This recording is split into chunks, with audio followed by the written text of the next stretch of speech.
Dan Miller, national champion. Man, you and Sheridan have really good wars, but you pulled this one out in the second period. Tell us about this battle. Yeah, you know, Luke, he's a phenomenal opponent. Like you've said, we've had a couple run-ins together. Some may say many. You know, and they've been tightly contested, you know, almost all of them. And, you know, like I said at the beginning, he's a great opponent. I went out there, you know, hard pummeling as to be expected. I got put down in the first period. Had a slight lapse of judgment. I got turned, you know, which is obviously one of the big no-nos. You know, you always want to defend properly. And then pretty much same stuff in the second, except for I got the passive call. I got the opportunity on top. I got him up in the air a couple times with a lift. He countered. I relifted and ended up getting the turn. I made it 3-3 on criteria, and then just staying in the pummel and, you know, shutting down what he threw at me while still looking for opportunities to score. You know, but not putting myself at too high a risk, knowing the position that I was in.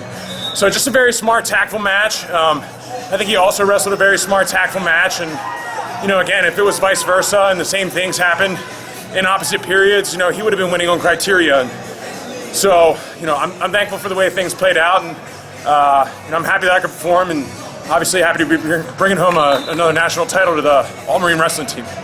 Yeah, your crowd was pretty loud out there. Did you hear your fellow Marines rooting for you when you guys were going at it? I do, absolutely. Great team environment in the room where we come from. You know, we brought 14 Marine athletes out here, our athletic trainer and our head coach, Jason Lukitas. You know, and that's all thanks to our headquarters up at Semper Fit, you know, and Marine and Family programs. You know, they afford us these opportunities and basically fund us and figure out all the problems that we have and how to fix them. And without them, this wouldn't be possible. And, you know, being in the military is a special kind of brotherhood. Being in the Marine Corps is a next level of that same brotherhood. So, you know, those Marines have that, just being Marines, but then also being teammates and working together and, you know, having the blood, the sweat, the tears that you shed all towards a common goal. You know, we all share in the worst of losses, and we all share in the greatest of victories. And so, while we didn't win every match this weekend, I'm hoping that each of my teammates takes home a small part of this victory, just as I took home a small part of each of theirs.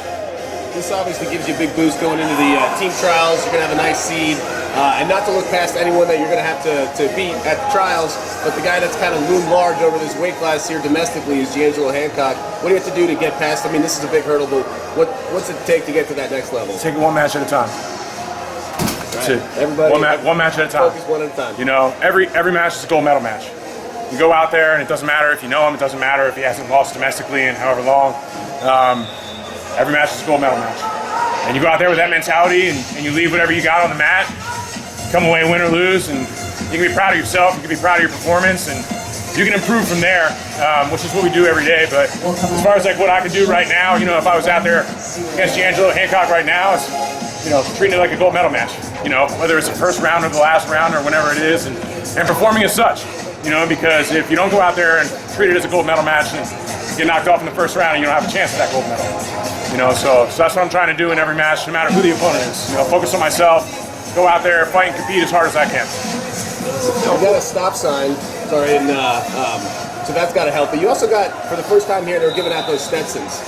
Now, you look pretty natural in it with the stash, some of the tattoos and everything. Do you wear the cowboy hats often? Do you think that might be part of the look going forward? I guess we'll have to see how it looks going out tonight. Wearing that tonight is definitely in order. Film at 11, right? Yeah, you got it. So listen, you went into the Marines, folk style wrestler in college, freestyle junior world team, and you had to learn this Greco stuff. Yep. You feel you got it now? I mean, you've had a number of years getting better and better and better.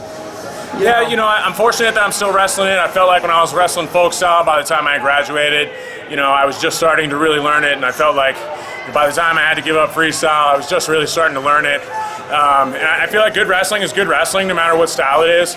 You know, if you're a good folk style guy, you know, you're probably going to be a good freestyle guy, and you're probably going to be a good Greco guy. And while it might take you a little bit longer to catch up to the power curve in Greco or freestyle because you're used to folk style, or because you're used to freestyle into Greco, or whatever it may be, at the end of the day, good wrestling is good wrestling. And I love where I'm at. I think that I'm starting to learn. I think we got a lot further to go. Well, congratulations on second national title. And Thank you as always. We're going to head out tonight. Sounds good.